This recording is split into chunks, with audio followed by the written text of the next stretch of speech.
Hello student, स्वागत है हमारे चैनल बीएससी एजुकेशन लेक्चर्स में। हम पढ़ रहे हैं BSc second year math second paper unit first.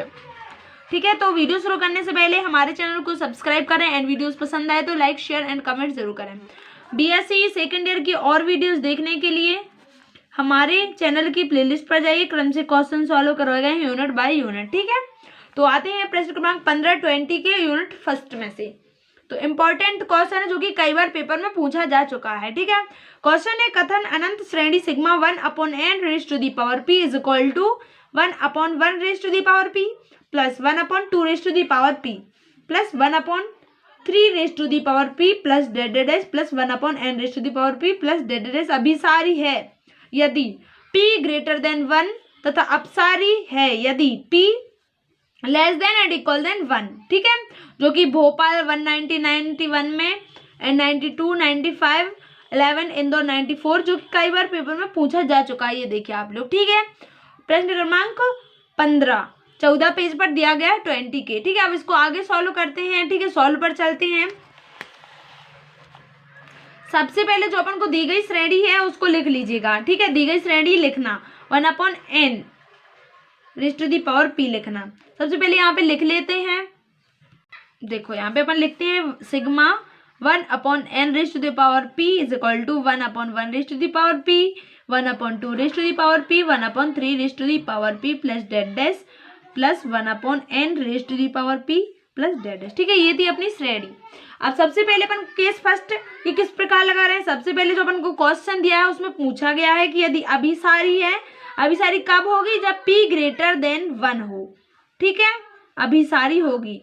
और अपसारी कब होगी जब p less than and equal than 1 हो। ठीक है, ये अपन को याद रखना है। तो अपन केस फर्स्ट लगाएंगे, ये वाला स्थिति फर्स्ट p ग्रेटर देन 1 यानी कि 1/n raise to the power p is equal to, ये तो 1 आ रहा है जो अपन का पहला पद है, ये अपन का क्या हो रहा है 1 आ रहा है। तो अपन को किससे, अपन को एक से बड़े से लेना है। ये तो अपन को बराबर 1 आ रहा है। ठीक है, अब देखते हैं अपन। अब आगे अपन सबसे पहले 2 पदों का योग लेंगे, फिर 4, फिर 8 पदों का। ठीक है, 2 पदों का योग लेते हैं। इसके आगे के पद क्या है 1/2 raise to the power p plus 1/3 raise to the power p यानी कि 1/2 raise to the power p plus 1/3 raise to the power p। जब अपन ये लिखने के बाद ये वाला निशान अपन कब लगा देंगे, जब अपन का 3 के स्थान पर 2 raise to the power p लिख देंगे। अब देखो यहाँ पे समझना अच्छे से, केस फर्स्ट लगा रहे जब p ग्रेटर देन 1 दी गई श्रेणी के पदों को समूहों में विभाजित करें। जैसे समूहों में कैसे, जैसे कि अपन की श्रेणी है तो इसके बराबर जैसे अपन p बराबर 1 रखेंगे तो इसका मान क्या आएगा 1 ही आएगा। ठीक है, तो अपन को ये तो बराबर में 1 हो रहा है, तो अपन इसके अगले इन पदों को समूहों में, जैसे कि इसको 2 समूहों में, अगले पद को 4 समूहों में, फिर उसके बाद 8 में। ठीक है, तो दी गई श्रेणी के पदों को समूहों में विभाजित करते हैं। माना कि पहले समूह में 1 पद है यानी कि 1/1 raise to the power p, ये एक समूह हो गया। फिर दूसरे समूह में क्या 2 पद लेंगे, फिर तीसरे में 4 पद और चौथे में 8 पद लेंगे। इसी प्रकार और आगे भी, यानी कि अब देखो अगले 2 पदों का योग 1/1 raise to the power p तो क्या हो रहा है 1 हो रहा है, लेकिन अपन को जो पद लेने हैं वो p ग्रेटर देन 1 से लेना है यानी कि जो 1 से बड़े हों। तो अपन के ये 2 पद हैं जो ये 1 से बड़े हैं यानी कि 1/2 raise to the power p is equal plus 1/3 raise to the power p plus में ले लिया। अब देखो इज इक्वल टू में अपन ने ये लिया था। अब अपन यहाँ पे ग्रेटर देन का 1 निशान क्यों लगा रहे हैं, क्योंकि जो अपन केस फर्स्ट लगा रहे हैं वो p ग्रेटर देन 1 ले रहे हैं यानी कि p बड़ा हो 1 से, तो अपन ने यहाँ पे बड़ा का निशान लगा दिया। ठीक है, ग्रेटर देन में अपन जब ग्रेटर देन का निशान लगाएंगे तो देखो 1/2 raise to the power p 3 के स्थान पर 2 रख दिया। ठीक है, क्योंकि 2 पदों का ले रहे हैं तो अपन 2 यहाँ पे 2 लिख देंगे। अब इसको आगे सॉल्व करेंगे तो 2/2 raise to the power p, फिर यहाँ पे less than 2 raise to the power 1। ठीक है, और ये अपन का नीचे तो था जब तो प्लस p की पावर थी, जब इसको ऊपर ले जाएंगे तो माइनस p की पावर आ जाएगी यानी कि इसको अपन क्या लिख सकते हैं 2 raise to the power 1 minus p। ये क्यों लिख दिया, क्योंकि गुणा में घातें जुड़ती हैं तो आधार समान है 2, जब गुणा में घातें जोड़ेंगे तो 1 प्लस p, लेकिन माइनस p है तो 1 माइनस p आ जाएगा। अब देखो 2 पदों का योग समझ में आया। ये निशान क्यों लगा दे, क्योंकि 1/2 raise to the power p 3p के स्थान पर अपन ने 2 raise to the power p रख दिया, इसलिए अपन का ये निशान बदल गया। ठीक है, 2 पदों का योग लेस देन इसके two raised to the power 1 minus p. ठीक है, अब आगे चलते हैं। अब ये तो अपन का दो पदों का योग है। अब तीसरे समूह में अपन क्या लेते हैं, तीसरे समूह में 4 पदों का योग लेते हैं। तीसरे समूह ये लिखाना अपन ऊपर कि पहले में 1, दूसरे में 3, दूसरे में 2, तीसरे में 4 और चौथे में 8। तो अपन तीसरे समूह में चलते हैं। तीसरे में अपन को 4 पद लेने हैं, यानी कि अपन के 2 पद तो हो गए। अब आते हैं अपन तीसरे समूह में। तीसरे समूह में अपन को 4 पदों का योग लेना, अगले 4 पदों का योग, यानी कि 2 raised to the power p और 3 raised to the power p. श्रेणी में 2 पदों का तो हो गया, अब उसके आगे के पद लेते हैं। तो अपन को आगे में 4 पद लेना, 1/4 raised to the power p plus 1/5 raised to the power p plus 1/6 raised to the power p plus 1/7 raised to the power p. ठीक है, तो ये अपन के 4 पद हो गए, 2 पी और 3 पी के आगे के। तो अपन इसमें देखो, फिर अपन ने ये लेस देन का निशान लगा दिया। Less than 1/4 raised to the power p, less than का निशान लगा देंगे तो अपन ये चारों पद 4 raised to the power p, 4 raised to the power p, 4 raised to the power p कर देंगे। 5 की जगह पर 4, 6 की जगह पर 4, 7 की जगह पर 4। ये क्यों किया, क्योंकि अपन को 4 पदों का लेना है, तो अपन 4 ले लेंगे और ये वाला निशान लगा देंगे। तो इस प्रकार जब इनको प्लस करेंगे तो 4/4 raised to the power P आ जाएगा। ध्यान रखना है इज इक्वल टू में अपन को ये लिखना है, लेकिन जब अपन लेस देन का निशान लगा देंगे, लेस देन के बाद सबको अपन को 4 raised to the power p कर देना है। ठीक है, तो अपन इसको क्या लिख सकते हैं, 4/4 raised to the power p plus करने के बाद तो इसके ऊपर पावर 1 की पावर होगी, तो 4 raised to the power 1 into ये प्लस पी की पावर है, जब इसको ऊपर ले जाएंगे तो माइनस पी की पावर आ जाएगी, यानी कि आधार समान है तो गुणा में घातें जुड़ती हैं। 4 raised to the power 1 minus p, यानी इसके ऊपर 1 प्लस पी, लेकिन प्लस माइनस का 1 हो जाएगा तो 1 माइनस पी हो गया। ठीक है, ये हो गया अपना अगले 4 पदों का योग।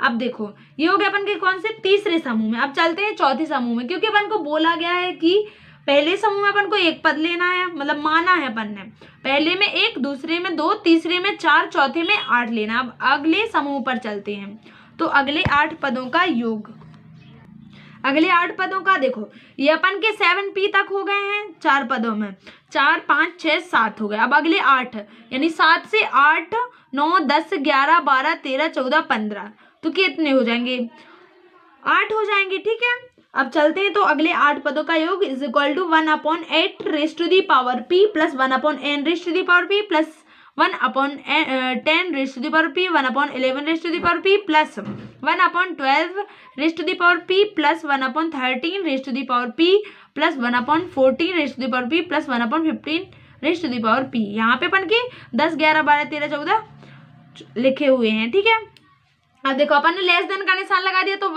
8 raised to the power p सबके स्थान पर लिख दिया।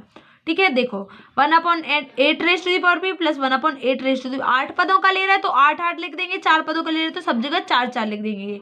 8 पदों में 8 पदों में 8 raised to the power p लिखना है। जब 8 बार जोड़ेंगे इसको तो 8 आएगा। ठीक है, 8/8 रेस्ट, क्योंकि इसका एलसीएम तो 8 raised to the power P आएगा, तो सबको जोड़ने के बाद आएगा 8/8 raised to the power P आ जाएगा, लेस देन। ठीक है, तो इसको इसी प्रकार लिख देंगे जो अपन ने 4 पदों के योग में किया है और 2 पदों के योग में किया है। तो यानी कि इसको अपन कैसे लिख सकते हैं, 8 raised to the power 1 into 8 raised to the power minus p लिख सकते हैं, यानी कि आधार समान है 8 raised to the power 1 minus p. ये हो गया अपने 8 पदों का योग, ये वाला है यहाँ पे। अब आगे चलते हैं, 8 पदों के योग तक हो गए इसी प्रकार, और आगे भी चलेंगे।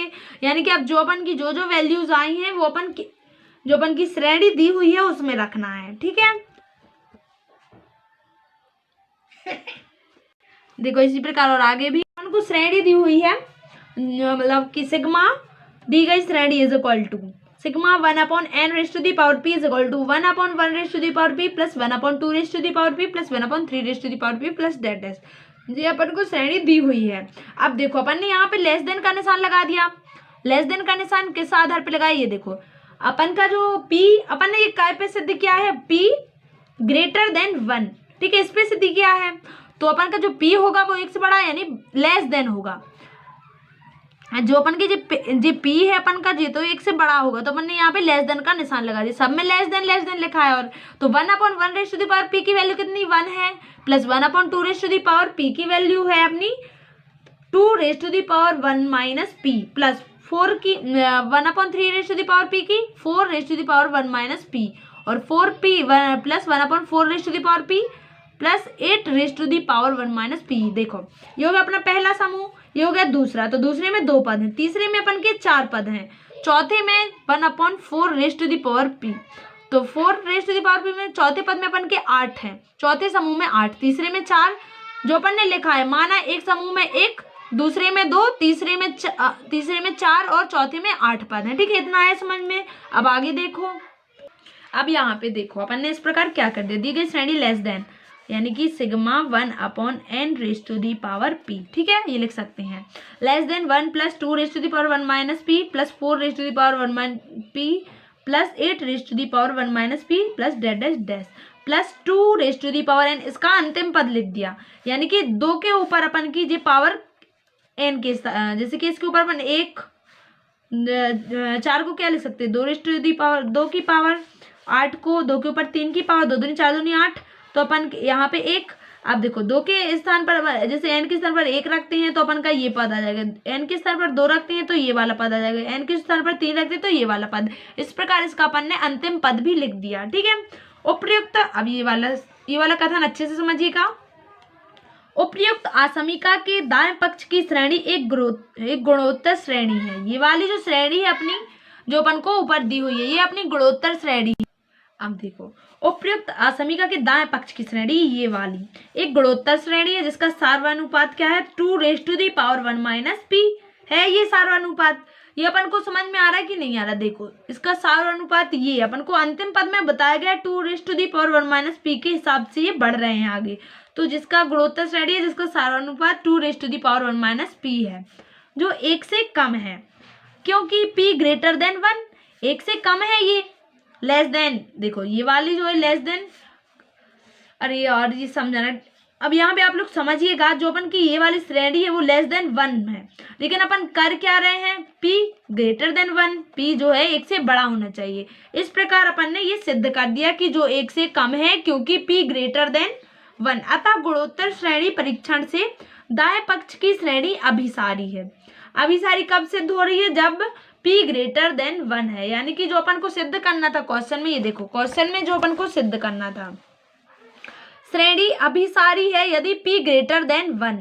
ठीक है, ये सिद्ध हो गया। अब अपन को क्या सिद्ध करना, अपसारी है यदि p less than and equal than. तो अपन अगला जो केस होगा अपना केस सेकेंड, उसमें p इज इक्वल टू 1 रखेंगे, केस थर्ड में अपन p स्मॉल देन 1 रखेंगे। ठीक है, लेस देन, अपन को देखो अपन ने ये तो सिद्ध कर दिया, अपन को ये सिद्ध करना p equal than 1 and p less than 1। ये अपन की श्रेणी अभिसारी सिद्ध होगी जब p ग्रेटर देन 1। अब केस सेकंड पर आते हैं, जब p इज इक्वल टू 1 रखेंगे, दी गई श्रेणी में p बराबर 1 रखने पर, जो अपन को श्रेणी दी हुई है sigma 1/n raise to the power p, जब इसमें अपन 1/1 raise to the power p plus 1/2 raise to the power p plus 1/3 raise to the power p plus 1/4 raise to the power p plus dead dash, ये अपन को श्रेणी दी हुई थी। अब p बराबर 1 रखो, p बराबर 1 रखेंगे तो इसका मान तो 1 ही आएगा। जब इसमें p बराबर 1 रखेंगे तो 2 के ऊपर 1 की घात यानी 1/2 आ जाएगी, प्लस p बराबर 1 यहाँ पे रख दो तो 1/3 धन 1/4, ये अपन p बराबर 1 रखने पर ये श्रेणी के मान ये आ जाएंगे। अब देखो जब 1 प्लस 1/2, ये अपन का इसके तीसरे और चौथे पदों का योग निकालेंगे, तीसरे और चौथे, ये हो गया 1, ये हो गया 2, ये तीसरा, ये चौथा, तो तीसरा और चौथा यानी 1/3 प्लस 1/4 की वैल्यू निकालते हैं, 1/3। ठीक है, इसको करते हैं, इसमें अपन ने ग्रेटर देन लिया क्योंकि p बराबर 1 लिख रहे हैं, यानी p बराबर 1 रखेंगे तो ये बड़ा आएगा, जो अपन की श्रेणी है वो बड़ी आएगी। 1/4 तीसरे और चौथे, यानी कि जो इसमें बड़ा है 1/4 प्लस 1/4 ले लिया। देखो जो बड़ा है उसमें अपन को सब उसकी वैल्यू सबके अपन को बड़े वाले पद की रखनी, जैसे 1/3 है तो इसके स्थान पर 1/4 रखेंगे, क्योंकि 1/4 जो 4 है वो बड़ा है तो 4 ले लिया। अब जैसे अपन यहाँ पे अपन 4 पदों का लेंगे तो इसमें 8, 4 पदों का ले लिया तो इसमें 8 है बड़ा, तो सब में 8 रख दिया। ठीक है, जब इसकी वैल्यू निकालेंगे, इसको आगे सॉल्व करेंगे तो 1/2 आएगा। अब अगले 4 पदों का योग, तीसरे और चौथे, फिर अगले 4, यानी 4 तक हो गया, 5, 6, 7, 8 लेंगे। आप लोग कॉपी पेन साथ में लेकर बैठेगा और साथ में सॉल्व करते जाइए, क्योंकि मतलब आप लोगों को भी समझ में आता जाएगा, और जैसे कि हम कहीं गलती करें तो आप लोग बता दीजिएगा, ठीक है। देखो अब 4 पदों का एक देखो 1/3 1/4 तो हो गया। अब उसके आगे के 1/5 1/6 1/7 1/8 को प्लस करना है।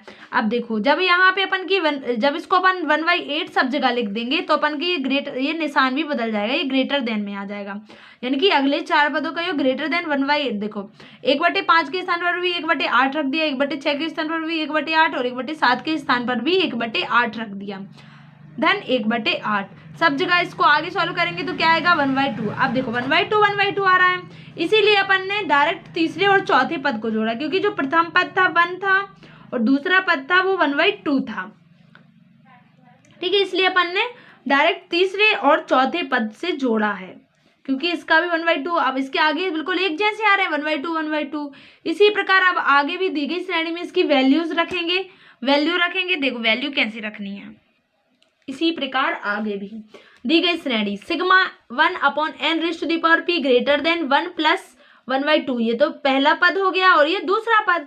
अब तीसरे पद के अपन के 1/3 + 1/4 थे, तो इसके स्थान पर अपन को 1/2 रखना है। अब फिर 4 पदों का 1/5 1/6 1/7 1/8 तक की वैल्यू भी 1/2 आई थी, ठीक है। लेकिन ये अपन ने यहाँ पे देखो ग्रेटर देन का निशान लगा दिया। जब अपन ने p ग्रेटर देन 1 केस लगाया था तब अपन का लेस देन ले रहे थे, लेकिन अब p बराबर 1 रख रहे हैं तो अपन का ये ग्रेटर देन आ रहा है, ठीक है, ध्यान रखना है। अब अतःहरात्मक श्रेणी से श्रेणी अपसारी है, क्योंकि ग्रेटर देन आ रहा है तो श्रेणी अपसारी होगी, अतःहरात्मक श्रेणी से श्रेणी अपसारी। अब देखो अपन का जो सेकंड केस था वो भी अपन का यहाँ पे अपसारी सिद्ध हो गया, क्योंकि जो अपन का क्वेश्चन में पूछा गया अपसारी होगी यदि p equal than and less than हो, तो अपन का इक्वल देन में अपन का ये आ गया कि अपसारी है। अब केस थर्ड में अपन लेस देन में सिद्ध करेंगे कि श्रेणी अपसारी है, तो केस थर्ड में p लेस देन 1 दी गई श्रेणी 1/n प्लस ये थी अपन की दी गई श्रेणी जब अपन ने p बराबर 1 पर निकाली, ठीक है। अब इसलिए हरात्मक श्रेणी से श्रेणी अपसारी है। देखो जब अपन ने p बराबर 1 पर निकाली तब श्रेणी अपसारी, जब p लेस देन 1 पर निकाली तब भी श्रेणी अपसारी है। अतः दी गई श्रेणी अभिसारी है जब p ग्रेटर देन 1 तथा श्रेणी अपसारी है जब p less than and equal than 1। अब सबसे पहले जो अपन को क्वेश्चन को समझना है, ठीक है। क्वेश्चन में क्या कह रहा है फिर से हम बता रहे हैं, आप लोग जैसे कंफ्यूज हो रहे होंगे। सबसे पहले क्वेश्चन में दिया है अपन को कि कथन अनंत श्रेणी अभिसारी कब होगी, जब p ग्रेटर देन 1। सबसे केस फर्स्ट अपन को यहीं से लेना है, केस फर्स्ट। केस सेकंड में p बराबर 1, केस थर्ड में p लेस देन 1 लेना है। जब अपन p ग्रेटर देन 1 लेंगे तो अपन को सबसे पहले देखो अपन को उसमें समूह में बांटना है। जब अपन के ये वाला केस लेंगे तो एक में 1 पद रहेगा, दूसरे में 2 पद रहेंगे, तीसरे में 4 और चौथे में 8 रखेंगे, ठीक है। फिर तो 2 पदों का योग निकालेंगे, 4 पदों का, फिर 8 पदों का योग निकालेंगे केस फर्स्ट में। केस सेकंड में अपन को डायरेक्ट देखो केस फर्स्ट में अपन को यही माना था ना कि अगले 2 पदों का योग, देखो पहले में अपन को 1 पद, दूसरे में 2 पद, तीसरे में 4 पद, तो अपन ने 2 पदों का योग लिया, ठीक है। फिर 4 पदों का योग लिया, 4 पदों का ले रहे हैं तो 5 6 7 मतलब 4p सब में लेंगे। जैसे 8 पदों का ले रहे तो 8p लेंगे, ठीक है। इसके केस फर्स्ट में अपन को डायरेक्ट अपन का सिद्ध हो जाएगा कि श्रेणी अभिसारी है। फिर केस सेकंड में अपन को p बराबर 1 रखना है श्रेणी में, फिर तीसरे और चौथे, क्योंकि 1/2 और +1 ये तो अपन को लेना नहीं है, डायरेक्ट तीसरे और चौथे, फिर अगले 4 पदों का ले लेना है। फिर यहाँ पे हरात्मक श्रेणी से अपन की श्रेणी अपसारी हो जाएगी। मतलब जो अपन का फर्स्ट केस लगा है उसमें गुणोत्तर श्रेणी आ गई और दूसरे में हरात्मक, फिर तीसरे में भी हरात्मक आ गई, जिससे अपन का सिद्ध हो गया कि अपसारी है। यहाँ पे अपन का सिद्ध हो जाएगा कि अनंत श्रेणी अभिसारी है यदि p ग्रेटर देन 1 तथा अपसारी है जब p less than and equal than 1, ठीक है। वीडियो पसंद है तो अपने दोस्तों के साथ शेयर जरूर करें। Thank you.